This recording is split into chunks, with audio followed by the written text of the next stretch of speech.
ভাগবতী কথার সভা, সবাই উপস্থিত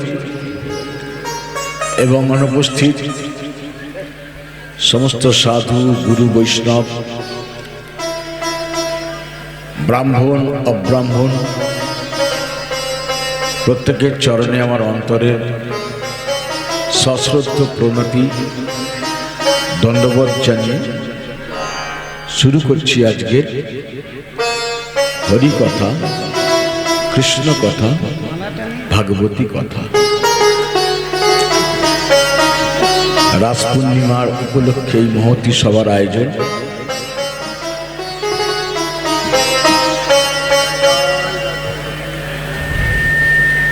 তো আপনাদের বৈষ্ণব কৃপা, ভক্ত কৃপা, সাধু কৃপা, গুরু কৃপা না হলে হরিকথা কেউ বলতে পারে না। প্রথমেই আমি আপনাদের চরণ ধূলি কণিকা প্রার্থনা করছি, আপনাদের প্রত্যেকের কৃপা আমার উপরে বর্ষিত হোক। শ্রী গুরু নিতাই গৌর প্রেমানন্দে হরি বল হরি বল হরি বল। রাস আমি অনেকটা মাঝখান থেকে শুরু করছি। তো সেখানে দেখা যাচ্ছে কৃষ্ণ যখন গোপীদের সঙ্গে, গোপীদের মানে কত গোপী ছিল রাসে, বলা হলো 300 কোটি, অর্থাৎ 300 কোটি গোপী ছিল। দুটো করে গোপীর মাঝখানে একটা করে কৃষ্ণ ছিলেন।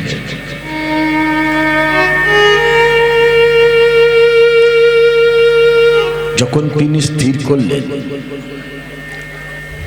যে গোপীদের প্রত্যেকের মনের যা ইচ্ছা বা বাসনা বা বাঞ্ছা সেগুলো সমস্ত পূরণ করবেন, এই বলে যখন তিনি লীলা শুরু করতে যাবেন, তখন সেখানে আর একজন উপস্থিত হয়েছিলেন। সেটা কি? তিনি হচ্ছেন অন্য কেউ নয়, কাম। এই কাম দাঁড়িয়ে দাঁড়িয়ে ভাবছেন, আজ পর্যন্ত আমার ভাগ্যে কৃষ্ণ সেবার অধিকার হয়নি। কেন হয়নি? না, কৃষ্ণ সেবা পেতে গেলে আগে ভক্ত সেবা দিতে হয়। উদ্ধব সন্দেশে কৃষ্ণ উদ্ধবকে এক জায়গায় বলছে, উদ্ধব, যারা জগতে বলে বেড়ায় যে আমি কৃষ্ণ ভক্ত, তারা কিন্তু আমার ভক্ত নয়। কিন্তু যারা বলে আমি ভক্তের ভক্ত, আমার প্রকৃত ভক্ত তারা। উদ্ধব, যারা বলে আমি কৃষ্ণ সেবা দিই, তাদের সেবা আমি নিই না। কিন্তু যারা বলে যে আমরা ভক্তের সেবা দিই, আমি তাদের হাতে সেবা নিই। ওই জন্য গোবিন্দ সেবা পরে, আগে ভক্ত সেবা। এই শিক্ষাগুলো নিতে হবে। একটা লীলা দাঁড়িয়ে থাকে তত্ত্বের উপরে, একটা বাড়ি যেমন দাঁড়িয়ে থাকে একটা ভিতের উপরে। ভিত নড়বড়ে হলে বাড়িটাও নড়বড়ে হয়ে যায়। তেমনি আপনার চিত্তে যদি কৃষ্ণ তত্ত্ব না বসে, তাহলে আপনি লীলা ওই টাইম পাস করার মতো শোনা হবে, তারপর যখনই পঙ্গত হবে তখনই চলে যাব। মনটা রয়েছে এখানে, শরীরটা রয়েছে এখানে, এরকমই হবে। এতে কোনো কাজ হবে না। লীলা দাঁড়িয়ে থাকে তত্ত্ব নামক ভিতের উপরে, আর তত্ত্ব দাঁড়িয়ে থাকে কৃষ্ণ বিরহের উপরে।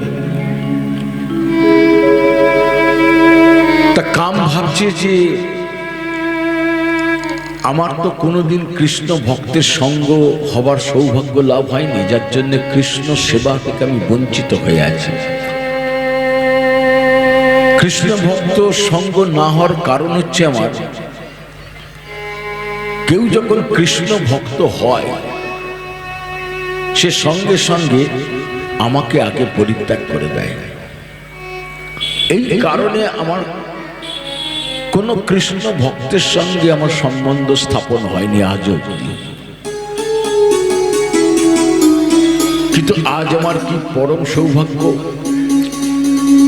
কোটি কোটি ব্রজগোপী তাদের সঙ্গে প্রাকৃত নরনারীর মতো আমাদের মতো মিলন সংগঠিত করবেন ভগবান কৃষ্ণ। তাহলে আমি যদি কোন গোপীদের যদি চিত্তে প্রবেশ করতে পারি, তাহলে ভক্ত সঙ্গটা আমার হয়ে গেল। আর ভক্ত সঙ্গ হলে কৃষ্ণ সঙ্গটাও হয়ে যাবে।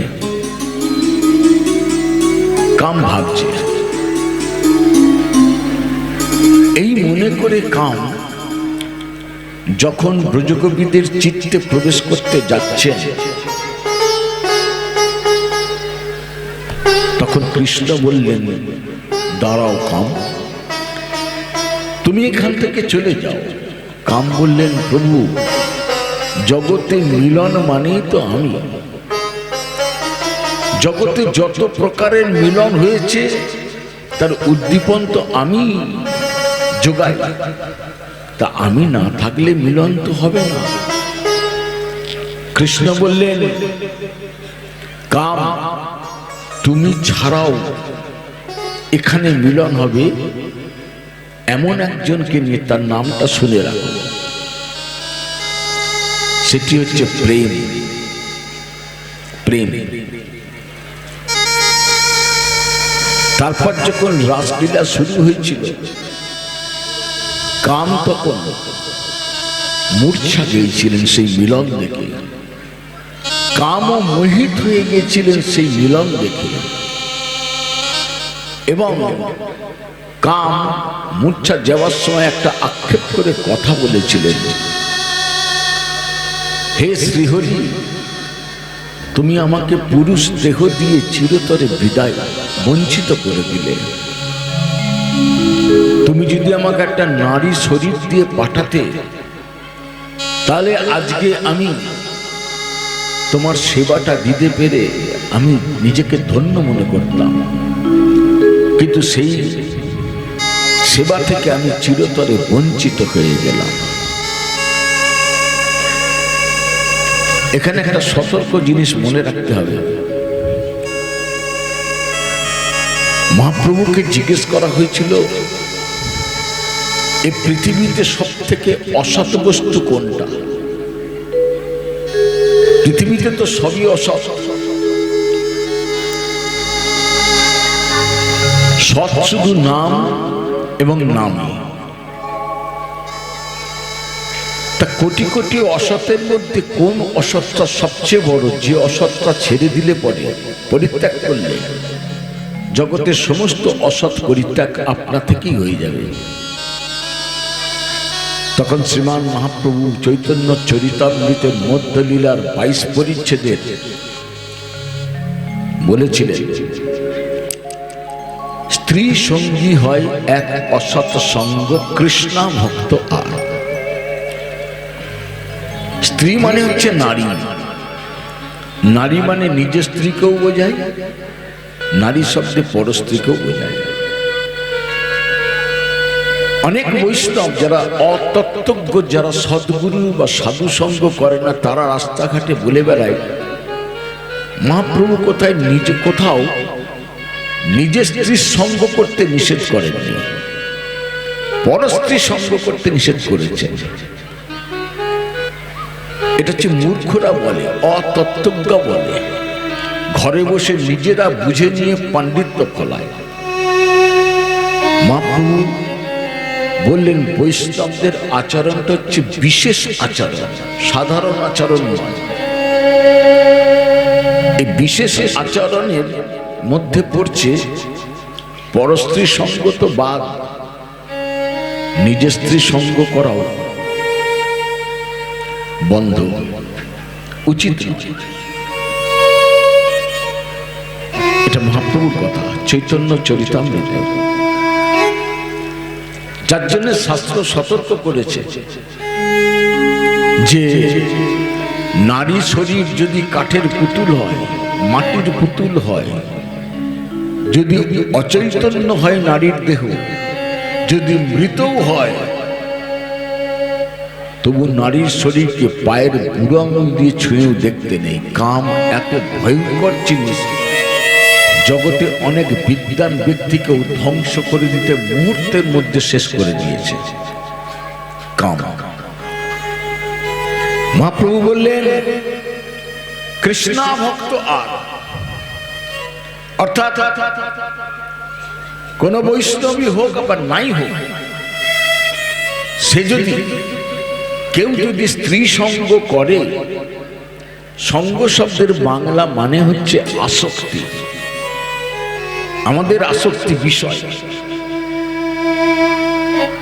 আমাদের সাধু সঙ্গের বা গুরু সদ্গুরু সঙ্গের প্রতি আসক্তিটা নেই, যেটাকে সঙ্গ বলা হয়। তা মহাপ্রভু বলছেন চৈতন্য চরিতামৃতে, কেউ যদি স্ত্রী সঙ্গ করে কৃষ্ণা ভক্ত, কৃষ্ণা ভক্ত মানে হচ্ছে কৃষ্ণ যুক্ত অভক্ত, অর্থাৎ কোন কেউ যদি নিজ স্ত্রী সঙ্গও করে, তার সঙ্গও যদি কেউ করে কোন বৈষ্ণব, তাহলে তারও কোনোদিন ভক্তি লাভ হতে পারে না। প্রেম সে বলিয়ে রাধে রাধে।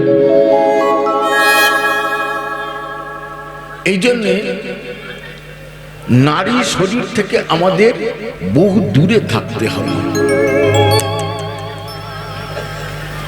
এইবার আসুন, এই যে কৃষ্ণ কামকে বললেন তুমি এখান থেকে চলে যাও, প্রেম এখানে সৌষ্ঠব ছড়াবে। এই কাম আর প্রেমটা কি জিনিস বুঝে নিতে না পারলে রাস শুনে কোনো লাভ নেই। কাম আর প্রেম তফাৎ কতটা মহাজন বলতে পারেননি, শাস্ত্র বলতে পারেনি, একটা আভাস দিয়েছে। আভাসটা কি বলছেন শাস্ত্রে? চৈতন্য চরিতামৃতে বলা হচ্ছে কাম ও প্রেমেতে বহুত তফাৎ। কতটা তফাৎ বলছে? বহু তফাৎ, বলতে পারছে না মেপে কতটা তফাৎ। কাম কি? প্রখর গ্রীষ্মের তাপ। প্রেম কি? বর্ষার শ্রাবণের ধারা। কাম কি? শুধু পেতে চায়। প্রেম কি? শুধু দিতে চায়। কাম কি? শুধু দুহাত পেতে বলে দাও দাও দাও। প্রেম কি? দুহাত পেতে শুধু ভগবানকে বলে তুমি নাও নাও নাও। এই কাম কামনা বা কাম মেটাবার জন্য জগতে কত পুরুষ ধর্মত অধর্মত, প্রকাশ্যে গোপনে, সত্য বলে মিথ্যা বলে কত নারীর সঙ্গে সঙ্গ করে, তার হিসাব নেই। শাস্ত্র বলছে, ভাগবত বলছে, কাম থাকবে, কামকে মারা যাবে না, কারণ ক্ষমতা নেই। কিন্তু কামটাকে প্রেমে পর্যবসিত করতে হবে। যতক্ষণ না প্রেমে পর্যবসিত করা যাচ্ছে, ততক্ষণ কিন্তু আপনি কৃষ্ণ পাবেন না। আপনি যতই ভাগবত করি আমি, আপনি যতই ভাগবত শোনেন, যতই ঘন্টা নেড়ে পুজো করি, ঘন্টার পর ঘন্টা, বছরের পর বছর, যতই আমি কৃষ্ণ নাম করি, যতই ধেই ধেই করে নাচি, কোনো দিন কৃষ্ণ পাওয়া যাবে না, কাম আরো চেপে বসে যাবে। কামনা থাকবে, কাম থাকবে, কামটাকে প্রেমে পর্যবসিত করতে হবে, প্রেমে রূপান্তর করতে হবে, প্রেমে নিয়ে যেতে হবে।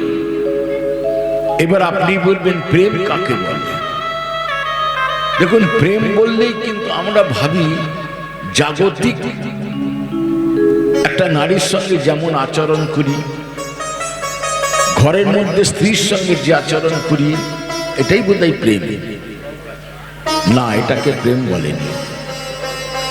প্রেম মানে হচ্ছে ভালোবাসা, ভালো লাগানো। ভালো আমার জগতে অনেককে লাগতে পারে, কিন্তু ভালোবাসা একজনের সঙ্গে হয়, সেটা ভগবানের সঙ্গে। প্রত্যেকটা মানুষের সঙ্গে যে যত মানুষের সম্পর্ক বা সম্বন্ধ আছে, সেখানে এই কাম কাজ করে। আমি কিছু এক্সপেক্ট করছি, সেও আমার কাছে কিছু এক্সপেক্ট করছে। এই এক্সপেক্ট যখন হচ্ছে, যখন আশাটা পূরণ হচ্ছে, তখনই ক্রোধের সঞ্চার হয়। কাম বাধা প্রাপ্ত হইলে ক্রোধের উৎপত্তি হয়। ভগবান কৃষ্ণ নিজের কথা এটা অর্জুনকে গীতা বাক্যে বলে গেছেন। যতক্ষণ না প্রেমে নিয়ে যেতে পারছেন, ততক্ষণ কিন্তু আপনি শান্তি পাবেন না, সুখ পাবেন না, আনন্দ পাবেন না, পেতে পারেন না কেউ। এই যখন প্রেমে নিয়ে যাচ্ছেন, প্রেমটা আবার কেমন না বলছে, প্রেমটা হতে হবে কৃষ্ণ সুখৈক তাৎপর্যময়। কৃষ্ণ সুখৈক তাৎপর্যময়ী প্রেম, সেটা কাকে বলে? দেখুন, আমি বলে যাব তো, আপনি মেলাবেন সংসারে, আপনারা সংসারের দিকটাকে মেলাবেন, দেখবেন উত্তর পেয়ে যাবেন।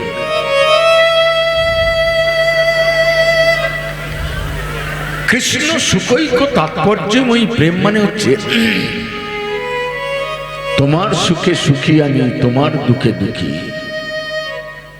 তোমার জন্য যদি আমার নরকে যেতে হয়, আমি প্রস্তুত, তুমি সুখে থাকো।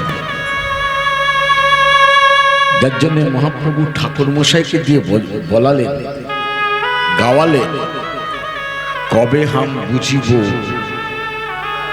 কবে হাম বুঝিব এ যুগল প্রীতি। যুগল প্রীতি মানে আমাদের ভাবি বোধহয় ঘরের বউ স্ত্রীর সঙ্গে যে আচরণ করি, না। প্রেম শব্দটার অর্থ, ভালোবাসা শব্দটার অর্থ হচ্ছে যে প্রীতির বন্ধন, যে প্রীতির বন্ধনটা ছিঁড়ে যাবার বহু বহু কারণ আছে,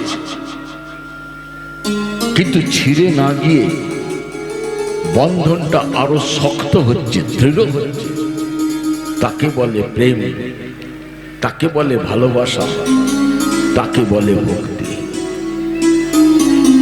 কৃষ্ণ সুখৈক তাৎপর্যময়ী প্রেম, সেটা কি রকম না, রাধারানী বলছে, অশ্লিষ্য বা পাদতরং বিনষ্ট মম দর্শনম না হো করতুবা যথা তথা বা বিদধাতু লম্পট মত প্রাণনাথস্তু স এব না পর। শিক্ষা অষ্টকঙ্গের শেষ ছত্রে গিয়ে আমার চৈতন্য মহাপ্রভু বলছেন এই শ্লোকটি। চৈতন্য মহাপ্রভু এই জায়গাটা কিন্তু শ্লোকে রাধা বলেছিলেন, সেই ভাব নিয়ে, রাধা ভাব নিয়ে বলছেন।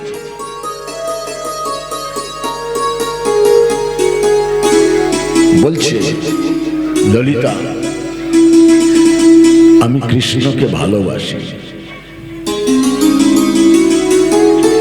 কৃষ্ণ যদি আমাকে বুকে আলিঙ্গন করে সুখ পায়, জানবি সেটাই আমার সুখ। ললিতা, আমি কৃষ্ণকে ভালোবাসি। কৃষ্ণ যদি আমাকে চরণ তলায় ফেলে রেখে কৃষ্ণ যদি সুখ পায়, জানবি সেটাই আমার সুখ।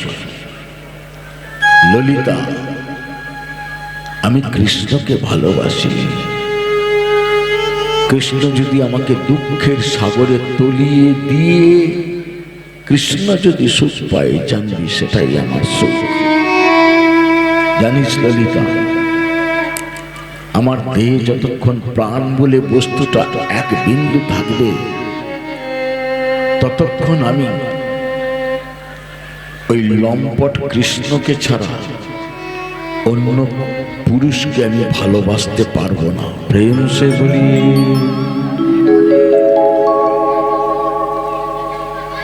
কৃষ্ণ বিরহে মরছে, কৃষ্ণ বিরহে মরে যাচ্ছে, প্রাণ বেরিয়ে যাচ্ছে, দশম অবস্থা প্রাপ্ত হয়ে গেছে। তখনও বলছে আমি কৃষ্ণকেই ভালোবাসি। তখনও বলছে ললিতা, আমাকে নিয়ে চল, যমুনা তীরে নিয়ে চল, নিয়ে গিয়ে কদম্ব বৃক্ষের তলায় আমাকে শুইয়ে দিবি। তারপর যমুনা থেকে মাটি তুলে আমার সর্ব অঙ্গে লেপে দিবি। তারপর তোরা সেই মাটির উপরে আমার সারা শরীরে লিখে দিবি শ্যাম নাম। প্রত্যেকটা শ্যাম নামের উপর একটা করে মঞ্জুরি দিবি। মন জুড়ে যিনি থাকেন তিনি হচ্ছেন মঞ্জুরি। তারপর আমার দেহ ছেড়ে প্রাণটা যখন বেরিয়ে যাবে, তোরা সবাই মিলে দুহাত তুলে হরিধ্বনি দিবি। ললিতা, আমি সেই শ্যামসুন্দরের কথা শুনতে শুনতে, শ্যামসুন্দর ভাবতে ভাবতে আমি চিরতরে দেহ ছেড়ে চলে যাব। কারণ আমি জানি, শুনেছি মরবার সময় যদি শ্যাম নাম শোনা যায়, মরবার সময় যদি শ্যাম নাম বলা যায়, মরবার সময় যদি শ্যাম ভাবতে ভাবতে কেউ মরতে পারে, পরের জন্মে সে শ্যাম পায়, কৃষ্ণ পায়। বেঁচে থেকে তো কৃষ্ণ পেলাম না, মরে গিয়ে যদি কৃষ্ণ পাই, সেই জন্মটাই আমার শ্রেষ্ঠ জন্ম। আমাকে নিয়ে চল। মহাজন দেখছে আর গাইছে,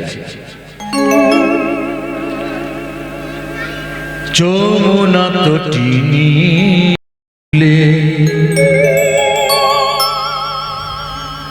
কেলি কদম্বের মূলে, মোরে নয়ে চলল তোরা, মোরে নয়ে চলল তোরা। অন্তিমের বন্ধু হয়ে যমুনার মৃত্তিকালয়ে সখী মোর নিপসর্গ গায়। শ্যাম নাম তদুপুরি লিখো সবে সহচরী। শ্যাম নাম তদুপুরি লিখো সবে সহচরী। তুলসী মঞ্জরি দিও তাই, আমার বেষ্টন করি বলো সবে হরি হরি।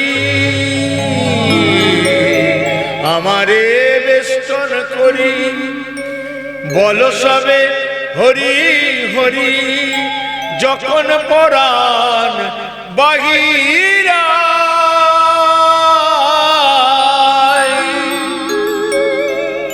যমুনা তটিনী কুলে কেলি কদম্বের মূলে। মরছে তখনও বলছে আমি শ্যামকেই চাই। রাধারানীর বিরহ, কৃষ্ণের কি রাধা বিরহ নেই? হ্যাঁ আছে। যখন রাধাকে বলে গেছে কুঞ্জ সাজিয়ে রাখতে, আমি আজ আসবো প্রিয়া, আজ আসবো, কত স্বপ্ন নিয়ে কত আশা করে সেই কুঞ্জটা সাজিয়ে রেখেছে। এই বুঝি এলো শ্যাম সুন্দর, এই বুঝি এলো, এই বুঝি এলো, মধ্যরাত পার হয়ে গেল, ভোর প্রায় হতে চলল, এলো না।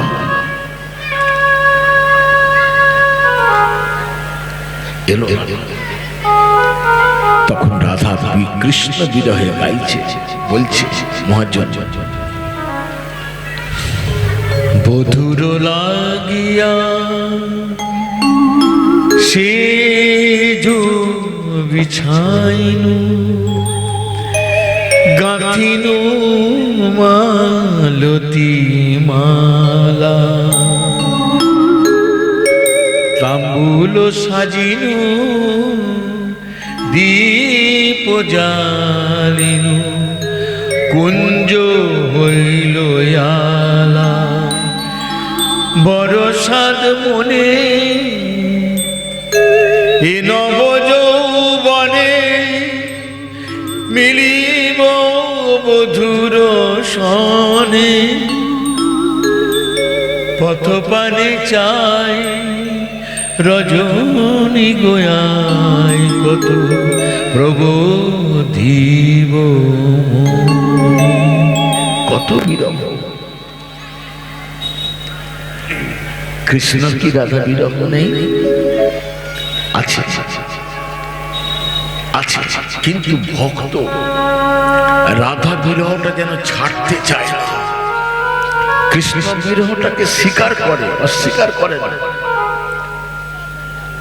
কিন্তু রাধার যে বিরহ কৃষ্ণের জন্য,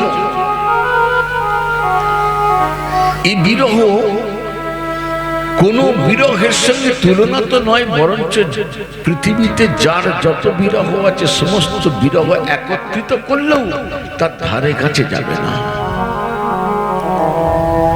যখন রাধা রানী কাছে এসে দাঁড়ালেন কৃষ্ণ, সর্বাঙ্গে গত রাত্রে সেই চন্দ্রাবলীর ভালোবাসার চিহ্নগুলো সর্বাঙ্গে রয়েছে।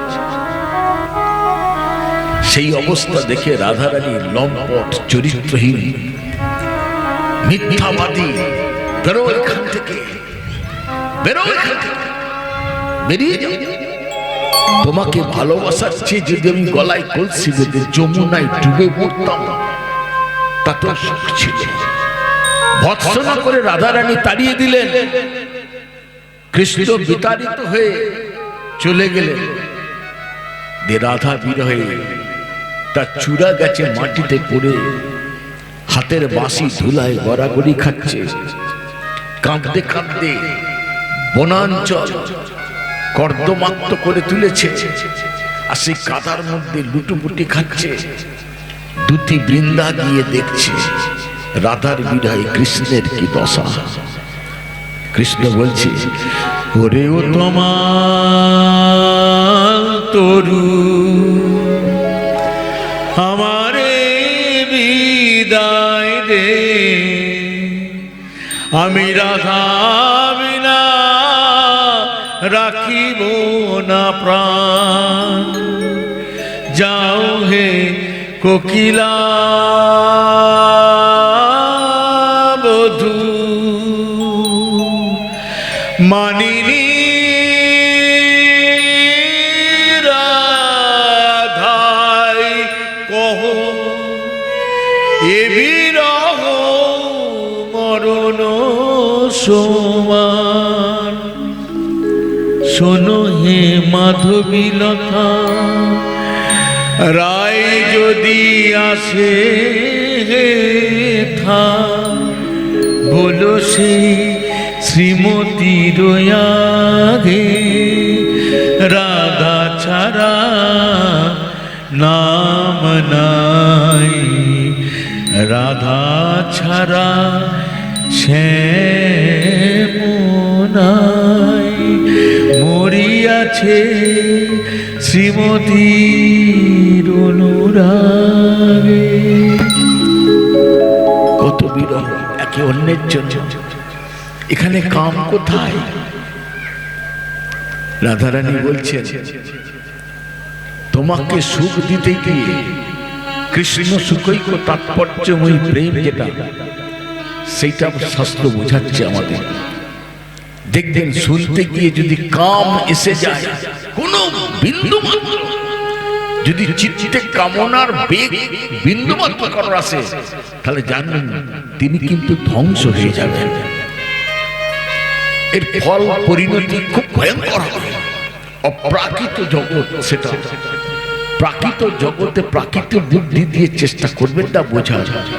চেষ্টা করুন গুরুদেবের চরণকে স্মরণ করে উপলব্ধি করার, অনুভব করার চেষ্টা করুন, প্রয়াস করুন। যদি গুরুদেবের কৃপা হয় আপনি অনুভব করতে পারবেন। রাধারানী বলছেন কৃষ্ণ সুখৈক তাৎপর্য এই প্রেমটা বোঝাচ্ছেন শাস্ত্রে মহাজন, যে আমি শ্যামকে ভালোবাসি, বিনিময়ে আমি কিছু চাই না, আমি কিছু প্রত্যাশাও করি না। তাছাড়া আরো বড় কথা, দেখো গোবিন্দ তোমাকে ভালোবেসে তুমি কিছু দেবে, আমার তো কিছু প্রয়োজনই নেই। রাধে, সব থেকে বড় কথা আমার কিছু প্রয়োজন নেই।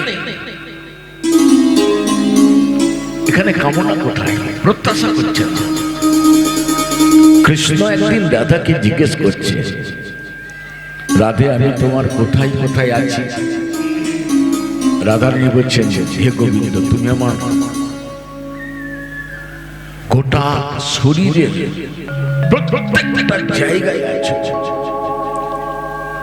এবার বলো রাধে আমি তোমার কোথায় কোথায় নেই? রাধারানী বলছেন তুমি আমার একটা জায়গায় শুধু নেই। গোবিন্দ বলছে সব জায়গায় আছি, একটা জায়গায় নেই, সেটা কোন জায়গা? রাধা বলছে তুমি আমার ভাগ্যে শুধু নেই। রাধে রাধে। এত পেয়েছে, পাওয়ার পরেও বলছে আমার গোবিন্দ পাওয়া হলো না। ললিতাকে একদিন রাধারানী বলছেন যে জানিস জানিস ললিতা, আমার না আমার কৃষ্ণ দর্শন এই জন্মে আর হলো না। ভাবুন যে কৃষ্ণ রাধার শয়নে স্বপনে জাগরণে কৃষ্ণময় হয়ে আছে, তিনি বলছেন আমার কৃষ্ণ দর্শন হলো না। জানিস ললিতা কেন? আমি যখন কৃষ্ণের কাছে যাই বা কৃষ্ণ যখন আমার কাছে আসে, তখন আমার নয়ন দুটো কৃষ্ণের অঙ্গের যেখানে গিয়ে পড়ে, সেই জায়গাটুকু মাধুর্য আস্বাদন করতে করতে কখন বেলা বয়ে শেষ হয়ে যায় আমি নিজে জানি না করে। তাই গোটা কৃষ্ণ আমার দর্শন হলো না। কোথায় কাম এখানে? রাধারানী বলছে তোমাকে ভালোবেসে আমার কিছু প্রয়োজন নেই। সব থেকে বড় কথা এটা, প্রয়োজন অপ্রয়োজনীয় জিনিস যদি কারোর কাছে থাকে, আমাদের কাছে থাকলে আমরা সেটা বাইরে টান মেরে ফেলে দিই, নয়তো অন্য কাউকে দিয়ে দিই। কারণ যে জিনিস প্রয়োজন নেই সেই জিনিস ঘরে রেখে ঘর ভর্তি করে না, কোনো মানুষ করে না, অপ্রাকৃত জগতে তো নয়। তা বলছে আমি তোমাকে ভালোবাসি, আর কিচ্ছু তাতে তুমি কিছু তোমায় দিতে হবে না। এবার ভাবুন আপনার একটা জিনিস, শাস্ত্র ভাবতে বলছে আপনাদের, আমাকেও ধরা যাক কোন পতিব্রতা রমণী সে তার সমস্ত দেহ মন প্রাণ ইন্দ্রিয় উজাড় করে তার নিজ পত্নীকে যখন সুখ দিচ্ছে, যখন সুখটা দিচ্ছে, পতি বারবার জিজ্ঞেস করছে, তুমি কি সুখী? পত্নীটা ততবার উত্তরে বলছে, আগে বলো তুমি সুখ পাও কিনা। উত্তরে বলছে, হ্যাঁ আমি তোমায় পেয়ে আমি খুব সুখী। পত্নী বলছে, ব্যাস ওইটাই আমার সুখ। তুমি যে সুখে আছো এটাই আমার সুখ। তুমি যদি দুঃখে থাকো সেটাই আমার দুঃখ। হ্যাঁ, এটাই। এবার ভাবো, সেই পতিব্রতা রমণীটা বলছে তার স্বামীকে যে তোমাকে ভালোবেসে আমার কোনো কিছু প্রয়োজন নেই। এবার গভীর ভাবে শাস্ত্র একটা প্রশ্ন করছে, প্রয়োজন নেই ঠিক আছে, কিন্তু একটা পতিব্রতা রমণী যখন তার জীবনের সমস্ত উজাড় করে দিয়ে তার নিজ পত্নীকে সুখ দেয়, নিজ পতিকে যখন সুখ দেয়, পত্নীটা তো বলে দিল আমার সুখের প্রয়োজন নেই। যখন সুখটা দিচ্ছে, সুখ না চাইলেও, সুখের প্রয়োজন না থাকলেও পাল্টা সুখ কিছুটা কি ফেরত পায় না সেই রমণীটা? প্রেম সে বলিয়ে রাধে রাধে রাধে। অবশ্যই পায়, অবশ্যই। তাহলে এই যে সুখের প্রয়োজন নেই রমণীটার, অথচ সুখ পাচ্ছে প্রতিদিন, তাহলে সেই সুখটা তো জমছে। কিন্তু সেই রমণীটা তো বলে রেখেছে আমার কোনো কিছু প্রয়োজন নেই, তাহলে সুখটারও প্রয়োজন নেই। সুখ চাইছে না কিন্তু সুখ পাচ্ছে, সুখ পাচ্ছে, সুখটা তো জমছে, তাহলে সুখের তো প্রয়োজন নেই। অপ্রয়োজনীয় জিনিসটা মেরে ফেলে দেয়, না তো অন্য কাউকে দিয়ে দেয়। ধরে নিই, আমরা ধরে নিই সে ফেলে দিল না সুখটা, তাহলে কাউকে নিশ্চয় অন্য কোন রমণীকে সেই সুখটা দিয়ে দেবে। দেবে কোন রমণী? আপনি দেবেন? আপনার পতির ভাগ আপনি দেবেন? কোন রমণী দেবে বিশ্বেতে? আমি ধরে নিলাম জগতের সব থেকে খারাপ রমণী যেটা, সেও তার স্বামীর ভাগ দেবে না, কিছুতেই। তাহলে বলছে প্রয়োজন নেই, অথচ ভাগও দেবে না, তাহলে সুখটা করবেটা কি? সুখটা তো জমছে, জমতে জমতে পাহাড় হয়ে যাচ্ছে। তাহলে সে মুখে বলছে আমার নিজের সুখের দরকার নেই, ওটা মনের কথা নয়। রাধে রাধে। পৃথিবীর কোন রমণী তার প্রতি সুখের ভাগ বিন্দু মাত্র কাউকে দিতে চায় না, দেবে?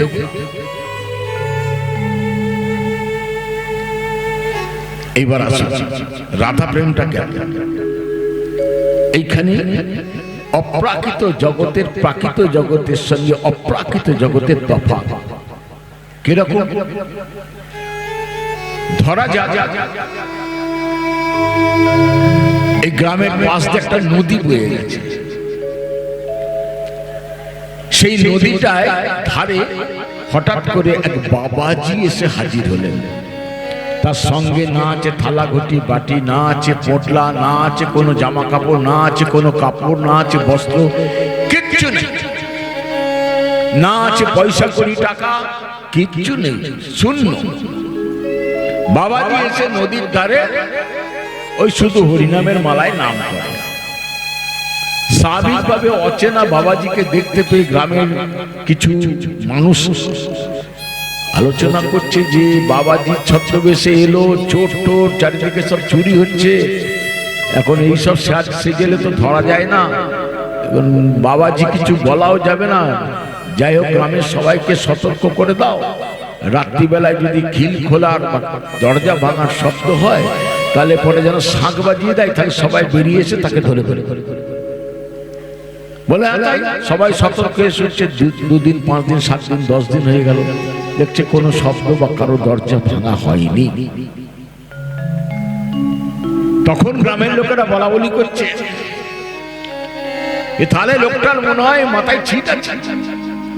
এই পৌষ মাসের ঠান্ডায় আমরা চাদর, সোয়েটার, মাফলার, ভোট কম্বল জড়িয়ে হাত মোজা পা মোজা পরে থাকতে পারছি না, অথচ এই বাবাজি খালি গায়ে রয়েছে, বস্ত্র তো কিছুই নেই, বইবাস একটা আছে কোন রকম, একদিক ভেজায় একদিক শুকায় দিয়ে চান। তাহলে মাথায় ছিট আছে, পাগল বলা। কিছুদিন লক্ষ্য করে দেখা গেল যে পাগলও নয়। এইবার আলোচনা করছে গ্রামের লোকেরা, এই লোকটাকে 20 দিন 22 দিন হয়ে গেল কিছুটা একটা খাচ্ছে, কারণ না খেয়ে 20-22 দিন থাকা যায় না। লক্ষ্য করত কে খাবার দিয়ে যাচ্ছে, ভাই বাবাজিটা কারোর দোকান থেকে খাবার কিনছে কিনা। চ্যাংরা ছেলেরা পালা করে করে 2 ঘন্টা পালা করে করে 2 দিন লক্ষ্য করে দেখছে, হ্যাঁ খাচ্ছে খাচ্ছে খাচ্ছে খাচ্ছে। কি খাচ্ছে? পিপাসা পেলে নদীর জল খাচ্ছে, আর খিদে পেলে নদীতে নেবে নদীর মাটি খাচ্ছে। প্রেম সে বলিয়া রাধে রাধে। যে এটা খায় না তার বিশ্বাস হবে না, তাকে বিশ্বাস করানোর দায় শাস্ত্রের। সেটা শুনে গ্রামের লোকেরা বলছে, দুধটা হয় নাকি? মাটি আর নদীর জল খেয়ে থাকছে, চল তো দেখি লুকিয়ে লুকিয়ে আমরাও। তারাও দেখছে, হ্যাঁ তাই তাই। এটা গেল একটা সাইড, আর একটা সাইড। বাবাজি হতদরিদ্র, দূর গ্রামে একটা ধনী ব্যক্তি থাকে, তার ঘর ঘর ভর্তি ভর্তি মোহর আছে। এত মোহর আছে, এত মোহর আছে, এত মোহর আছে, প্রতিদিন বস্তা বস্তা মোহর দান করে, কিন্তু তার মোহরের ভান্ডার কমে না। কাকে দান করে? একেবারে অনাথ হতদরিদ্র, কোথাও আছে জানতে পারলে বস্তায় করে মোহর নিয়ে গিয়ে দান করে দেয়। যাকে মোহর দান করে তার দারিদ্রতা ঘুচে যায়, তাকে কোনদিন ভিক মেঘে আর খেতে হয়। সেও কোটি কোটি টাকার মালিক হয়ে। সেই ধনী ব্যক্তি জানতে পেরেছে এখানে একটা দরিদ্র ব্যক্তি আছে, 10 বস্তা মোহর নিয়ে চলে এসছে। দেশে 10 বস্তা মোহর ঢেলে বস্তাগুলো পাশে রেখে বললো, এই না বাবা, আপনাকে আর ভিক মেঘে খেতে হবে না, এই না মোহরগুলো আপনি রেখে দেন। দিয়ে চলে গেলেন। এই যে চলে গেলেন 10 বস্তা মোহর দিয়ে, তার তো একটু অভিমান হবে, অহংকার হবে, গর্ব হবে, 10 বস্তা মোহর দিয়েছি। এই সংবাদ আকাশে বাতাসে ছড়িয়ে পড়তে গ্রামের সবাই, আশপাশের গ্রামের সবাই দেখতে গেছি। একটা মোহরও জীবনে দেখিনি, 10 বস্তা মোহর, চল চল চল। সব যে যার ঘর ফাঁকা রেখে চলে গেল। আমরা সব দেখতে গেলাম।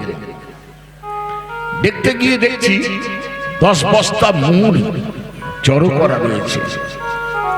দেখছি আর ভাবছি, সবাই ওই 10টা 20টা গ্রামের লোক দূর দূরান্ত থেকে এসছে সব দেখতে।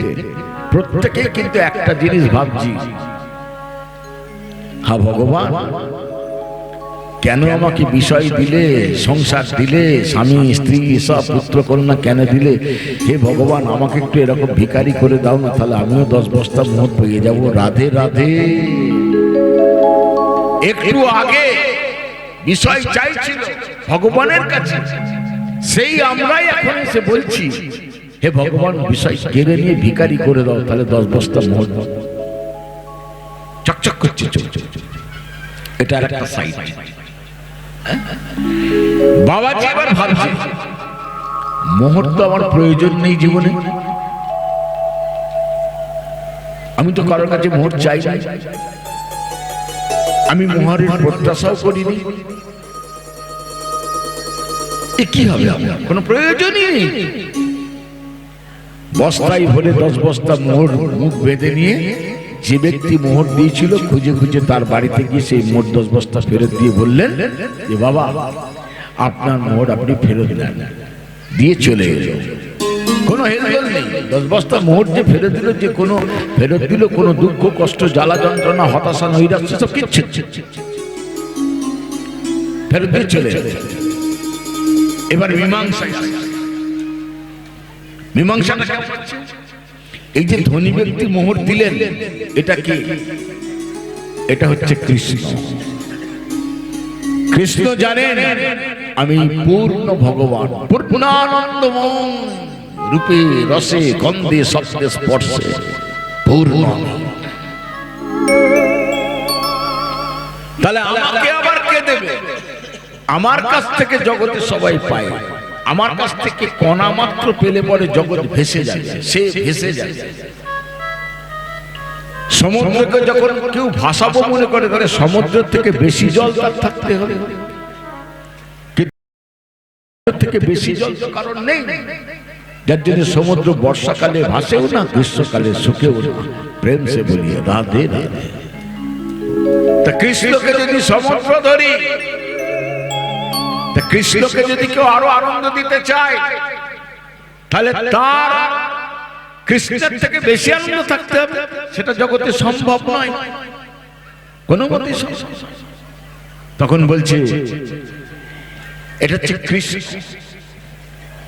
কিন্তু কৃষ্ণ নিজে মুখে বলছেন আমি আমার প্রেমের শক্তিটা জানি, কিন্তু রাধা প্রেমের শক্তিটা আমি জানি না। না জানি রাধা প্রেমে আছে কত বল। কৃষ্ণের নিজের উক্তি যে রাধা প্রেমটা আমাকে হাসায়, কাঁদায়, নাচায়, ছোটায়, বসিয়ে রাখে। যেমন করে একজন শিক্ষক তার ছাত্রছাত্রীকে নৃত্য শেখায়, আমি যেন রাধার হাতের সেই পুতুল হয়ে গেছি। ধনী ব্যক্তি হচ্ছে কৃষ্ণ। এই বাবাজি যে ফেরত দিয়ে এলো মোহরগুলো, এটা কে? বাবাজিটা কে? এইটাই হচ্ছে রাধা রানীর প্রেম। রাধা কৃষ্ণকে সুখ দিতে গিয়ে সুখ প্রত্যাশা করে না, সুখের প্রয়োজন নেই, কিন্তু সুখ দিতে গিয়ে কৃষ্ণকে পাল্টা সুখ ফেরত পায় রাধা। সেই সুখটাকে জড়ো করে রাধা রানী কৃষ্ণকে আবার ফেরত দিয়ে দেয়। এতে কৃষ্ণ সুখ বাড়ছে উত্তর উত্তর। কৃষ্ণ সুখ যত বাড়ছে, রাধা সুখ বাড়ছে, আবার কৃষ্ণকে ফিরিয়ে দিচ্ছে। কবিরাজ গোস্বামীকে দিয়ে গৌর কৃষ্ণ বলালেন, বাড়িবার ঠাঁই নাই, তবু বারে ক্ষণে ক্ষণে প্রেম সে বলিয়ে রাধে রাধে। এক বিচিত্র বিচিত্র প্রেম। সাধু সঙ্গ না হলে এই উপলব্ধির মধ্যে আনা খুব কঠিন। আর আমরা যারা গ্রামবাসী, তারা কি? আমরা কারা? বলছে আমরা হচ্ছে আগামী দিনের ভাবি ভক্ত। এখন ভগবানের কাছে এটা দাও, ওটা দাও, সেটা দাও চাইছি। এমন একটা দিন আসবে, এমন একটা জন্ম আসবে আমাদের, যখন আমরা কৃষ্ণের চরে লুটিয়ে কাঁদবো, কেঁদে বলবো, হে কৃষ্ণ, কিছু চাই না, ত্রিভুবনের যত সুখ, যত ঐশ্বর্য সব তুমি কেড়ে নাও। আমি স্বর্গের অধিপতি হতে চাই না, আমি পাতালের অধিপতি হতে চাই না, আমি কিচ্ছু চাই না, শুধু আমাকে রাধা রানীর দাসী করে দাও। রাধে রাধে। হে রাধে, তুমি আমাকে তোমার চরণের দাসী করে নাও, সর্বশান্ত করে দিয়ে দাসী করে দাও। এই হচ্ছে রাধা প্রেম। আর এই প্রেমটাকে বলা হয় কৃষ্ণ সুখৈক তাৎপর্যময়ী প্রেম। এই লীলা কামকে সরিয়ে দিয়ে প্রেম দিয়ে শুরু হলো লীলা। এই লীলা যখন চলছে, তখন চলাকালীন যখন মিলন শুরু হয়ে গেছে, তখন ব্রজ রমণীরা নিজেদেরকে কি ভাবছেন? তখন কি ভাবছেন? তখন ভাগবতের দশম স্কন্ধের 29তম অধ্যায়ের 47 নম্বর শ্লোকে বলছেন, এবং ভগবত কৃষ্ণ লব্ধমানা মহাত্মনা আত্মানং মেনির স্ত্রীণং মানিন্য অধিকং ভুবি। অর্থাৎ কৃষ্ণের কাছ থেকে এইরকম কৃষ্ণ আলিঙ্গন করছে আমাদের। একটা প্রিয়ার সঙ্গে একটা প্রিয় যে যে আচরণ করে, হুবহু সেই আচরণ করছে কৃষ্ণ ওই কোটি কোটি গোপীর সঙ্গে। এতে কি হচ্ছে? এই প্রকারে সেই আনন্দ পেতে পেতে পেতে পেতে পেতে পেতে গোপীদের বড় আনন্দ লাভ হচ্ছে। হ্যাঁ, এবং ব্রজগোপীরা এই আনন্দ পেতে পেতে না মানিনী হয়ে গেল। আর এই মানিনী হওয়ার সঙ্গে সঙ্গে তখন গোপীদের কি হলো জানেন? নিজেদেরকে এই জগতের সমস্ত যত যত যত যত রমণী আছে তাদের থেকে নিজেদেরকে সব থেকে বেশি সৌভাগ্যবতী বলে মনে করলেন। অর্থাৎ মান যেমন হলো, আবার পাশাপাশি তাদের গর্ব হলো। গর্বটা কি? কৃষ্ণ আমাদের আনন্দ দিচ্ছে, এটা আমাদের গর্ব। হ্যাঁ, জগৎপতি আমাদের আদর করছে, এই গর্ব আর মান।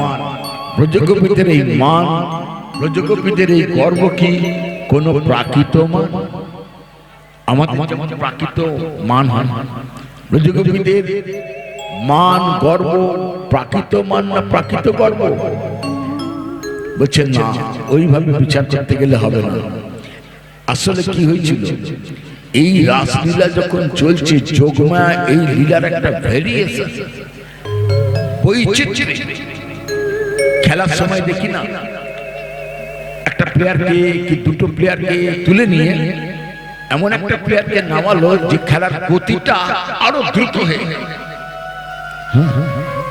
তেমনি যোগমায়া করলেন কি, বৈচিত্র্য আনার জন্য, বা বলতে পারেন কেউ হয়তো পরিপূর্ণভাবে মিলনের রসটা আস্বাদন করাবার জন্য একটা অভিনব বিচ্ছেদের, গোপীদের সঙ্গে কৃষ্ণের বিচ্ছেদের একটা অবতারণা করলেন। কেননা ভরতমুনি বলেছেন, আপনি বলবেন যে মিলন তো বেশ হচ্ছিল, তার মধ্যে আবার বিচ্ছেদটা কেন, কি দরকার ছিল? তখন ভরতমুনি বলছেন, ন বিনা বিপ্রলন ভেন সম্ভব পুষ্টি মসনুতে কসারিত হি বস্ত্রাদৌ ভুবন রাগ বিবর্ততে। অর্থাৎ কেউ যদি মনে করি আমরা আমার সাদা বস্ত্রটাকে হিঙ্গুলাদি বর্ণে রঞ্জিত করব, রং করে নেব। হিঙ্গুলাদি বর্ণ মানে হচ্ছে না সবুজ, না আপনার ওই পদ্মের রেণুর মতো, হ্যাঁ, তা বলছে সেই রঙে চুবিয়ে আমি হলুদ করে নেব, না হলুদ না সবুজ। বলছে কখনই হবে না, কখনই হতে পারে না। তার কারণ সেটা হচ্ছে এই যে জামাটা সাদা আমার, এটা অনেক ময়লা আছে, আগে ক্ষারযুক্ত সাবান দিয়ে সেই ময়লাকে তোলার পর, তারপর যদি ওই হিঙ্গুলাদি বর্ণে আপনি চোবাতে পারেন, তখনই রংটা পারফেক্ট আসবে। দেখুন, সব সময় যদি মিলনের আনন্দে সমুদ্রে ডুবে থাকে কেউ, তাহলে সেই মিলন অভ্যস্ত হয়ে যায়। তখন সেই মিলনের যে আকর্ষণ, যে রস আস্বাদন, সেটা কিন্তু থাকে না।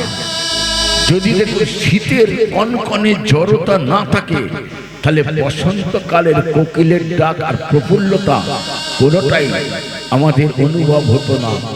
যদি অন্ধকার না থাকতো জগতে, তাহলে আলোর উজ্জ্বলতা কোনোদিন প্রকাশ পেত না। যদি দুঃখের পীড়ন না থাকে, তাহলে সুখের যে প্রসন্নতা, সেটাও কোনোদিন হতো না।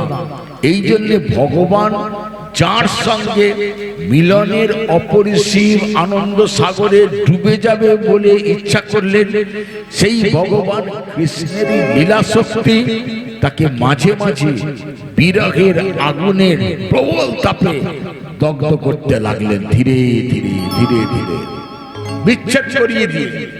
হ্যাঁ, ব্রজকবিদের গর্বর কারণটা কি আর মানের কারণটা কি?